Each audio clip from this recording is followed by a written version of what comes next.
guys, this is my first day in Vegas. I've never been on the West Coast, ever. I'm an East Coast kid. Highest I've ever been has been Vermont, New Hampshire, all those up there. Lowest I've been has been Florida. That's where I've lived. I've lived in Kentucky. I've lived in Maryland. I've lived in Rhode Island. Like, I'm an East Coast kid. So the first place I'm going to go is a place called Nacho Daddy. I'm waiting on my food right now. I got the cheapest thing there, which was like $22. Holy crap. One thing East Coast has is affordability. Jeez. Did she say the name of the place was Nacho Daddy? When he came up with that title, I'm sure he was a deadbeat. But he had some good nachos. He said, I'm going to start me a business. I don't know, that's a joke, but that's a wild name. Anyway, homeless in Vegas. Vegas has a homelessness issue, like every city in America, but it's bad out there. In Vegas, Cali, those are the main spots. People go out there to gamble in Vegas and try to get rich. They think they're going to come up, end up homeless. People go out to Cali to live the Hollywood lifestyle, think they're going to make it in Hollywood, they end up homeless. For those that may not know what the inside of a homeless shelter looks like, some are better than others. I'm just going to give you the reality of how this homeless shelter looks and how you may be living if you go to a homeless shelter. It's better than being on the streets, or is it not? You tell me. The reality of living in a homeless shelter.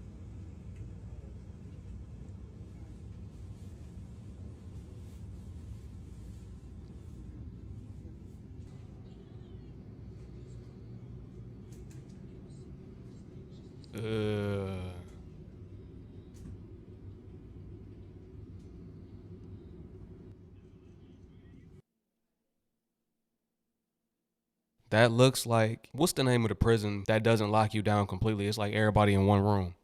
That reminds me of that. There's certain type of prisons where you're all in one room opposed to being confined to one cell with one cellie.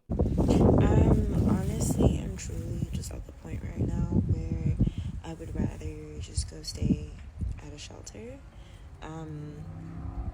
The way I have been treated while I've been here is like, it sucks.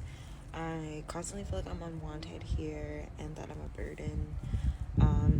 Mind you, after that conversation, in the cases, like, I don't turn on the lights. Like, I use the bathroom with the lights off. I use my phone light for almost everything. If I'm cold, I just put on my clothes. I don't use the space heater. I make sure I wash every dish that I use afterwards. Like, I make sure I don't leave any trace of basically that I've been there. Not a piece of hair or nothing.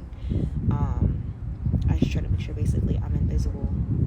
And that's just like killing me slowly. I can understand that when you're staying with somebody, you never want to feel like you're a burden on them. And at times that make you feel like it by the things they might say or the things they might complain about. More than likely, if you've been through that, then you'd rather just figure it out on your own, because you don't want to feel like the help or like you're making somebody else feel uncomfortable in their own home, although you're the one feeling uncomfortable, or you don't want to be the blame of anything, right? But that's traumatic as well, having to make sure you don't leave not a speck or a trace of you being there. People don't understand how that's traumatic to that individual. And most times the people offering help, they expect something in return. They might expect you to pay a bill knowing that you don't got no money. It's just crazy, man. We hear this time and time again. I know people that went through that and they had to get out and figure it out on their own to feel more comfortable. It's actually more comfortable being in a shelter or out on the streets than being under somebody else's roof, because people will make you feel terrible that you're down bad. You've been living outside for about 5 years now? Mm-hmm. And how's that experience been like out here for you? It's been good, but people steal my shit all the time. So like, I don't have my cell phone and my music going, and I'm super hungry, so I might have to go and get something out of the trash can at the Biscuits and Groovy. And you've just been dumpster diving. You get by dumpster diving. No, a lot of times,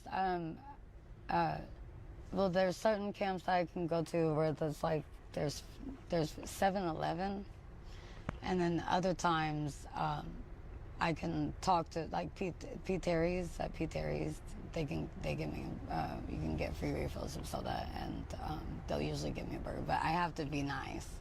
So I can usually get something from somebody for free at a food truck around here, but I can't be like, oh, hey, I'm hungry, like, you know what I mean? I have to like I have to go see my daddy or whatever. That's the gorilla at the juice land. Awesome. His hands. So the community treats you how you treat them. Yeah. Yeah. And what has been your struggles out here? Like, how'd you end up out here 5 years ago? I had left my boyfriend's house, and because he was cheating and like it was just too controlling, and then so I left because I really needed to be outside to scream, yell, to like not have. To not have all those bottled up emotions, you gotta let that out. I get that. And you want that freedom. Although there's hardship that comes with it, you also want, I don't know, it's like those four walls can have you feeling isolated. 5 years is a long time. Hopefully she gets it together at some point. It's good that the community is taking care of her. That's good for her. Everybody has a different story. Most people don't care. They won't look out for you. Then others, they might. Like she said, her stuff getting stalled. So it comes with ups and downs regardless. But some people prefer that. It's looking like she prefers to be out there than being confined into those four walls in a toxic, abusive relationship or whatever the case was. We don't really know. We don't want to put that on nobody, but clearly it was better to be out than in. I forgot what I did. To feel liberated? Yeah. And so it wasn't, I'm not really the type that's like, oh, I'm homeless, so it's, Because I'm gonna, your perspective is different out here. yeah.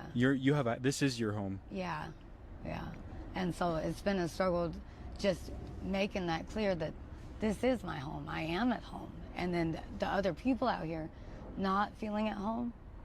And then to get them to understand, well, I do feel at home. They're not comfortable with me being like relaxed, basically. But And you got to be careful. The earth is your turf. A lot of people believe that, especially those that are homeless. Some people have left their apartments to live outside in nature because they feel like you shouldn't be paying bills and the earth is your turf. It's different perspectives. Like I always say, your perspective shapes your reality. If you don't feel like you're homeless, then you treat the earth like you are where you're supposed to be. This is my home. I can sleep wherever I want. I can move whenever I want and sleep there.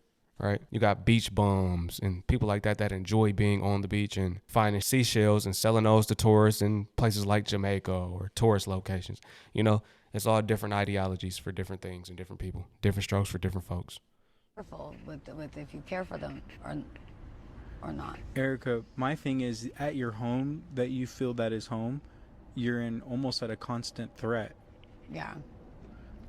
So how do you deem this as your home? Well, I was almost at a constant. My mom's boyfriend growing up, her husband, she was in a,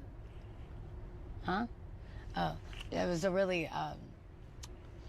tense situation or whatever, and I'm kind of used to it. I understand situations like that, and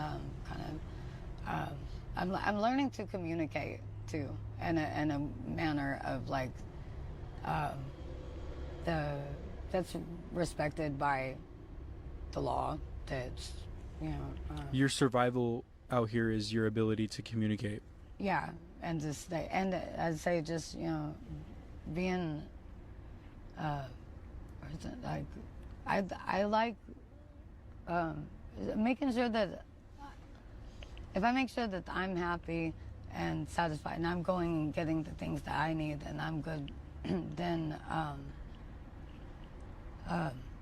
It's just there's so many people around that like think that I'm trying to get something from them, and it's like, no, I'm trying to move you out the way so that I can get my shit right, and I don't want my stuff stolen. Like I'm not. Well, let me ask you this: do you think that this lifestyle is manageable for a long term? I think it will be once. Like I have an apartment that I'm getting from the street outreach team out here, and if I have somewhere to go to where I can be there for like a week at a time, or something, then everything kind of handles itself out here as far as problems that I have. You know what I mean? Like they'll fall down, or they'll learn, or they'll get their shit right. They'll have time away from me to where they can, because if I'm always around, then I can get blamed or just really in the way of life happening, you know. So but if I can, it's the problem is whenever I'm stuck out here and I have to be out here and I don't have somewhere to go to like recover myself, just, you know, take care of myself, take a bath, like, and just like chill and relax and like just be good to me. What would be a common misconception someone might think about you? That I'm angry, or that I mean, things make me angry, but then that makes me take action, and it's like, they wouldn't think that I'm very driven, and I'm very much not a fan of a lot of these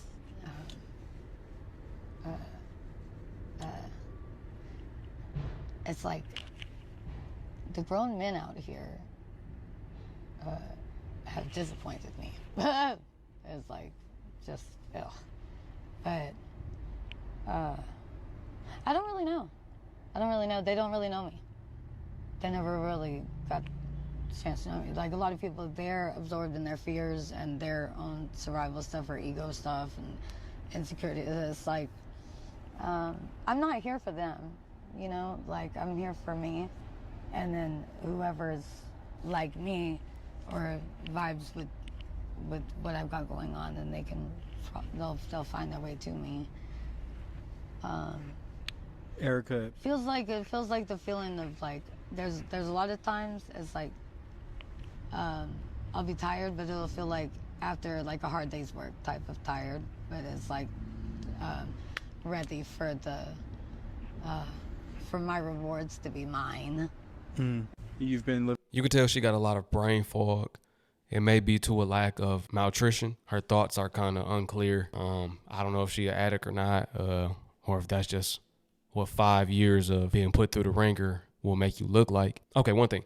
So she said that's her home, but she's convinced herself that because she wants an apartment and she's getting an apartment soon. She wants somewhere she can go, take a bath, clean up, be away from that life right there at small periods of time. I don't know. Maybe she likes being out there at the same time, but she like having her own place. Who wouldn't? Who wouldn't like having her own place, a place you can shower, clean up, and relax? I think her perspective will change, and she won't really want to be outside once she gets that apartment. Maybe here and there, go outside to breathe fresh air. But other than that, I don't think nobody really wants to be out there for 5 years straight. Even the people that feel like, oh, the earth is my turf. After a year or two, I think you kind of get tired of that. I've seen it. I've seen the quote-unquote spiritual people that only want to eat watermelon and all of that and live in nature, and they don't want an apartment. Eventually, they go back to getting an apartment. They realize, no, I can't keep dealing with this. This is very stressful. In life, we have to find our outlet, our only escape. What helps us escape from the struggles of life. That could be doing art. That could be making YouTube videos. That could be making music. Whatever your talent is and whatever your purpose is, that's what we really should all focus on, our purpose. That way we don't feel overwhelmed with our day-to-day. As simple as that. If your purpose is, pouring into other people while you are homeless and you feel like you're bringing people to the Most High, then that could be one thing. To where you're out there with them, but you feel recharged every day, meeting a new person that you could speak life into. That's just an example. You get me? But y'all, drop a comment below. Let me know what y'all think about this video. People are homeless. The reality for many, many Americans and many more to come, sad to say.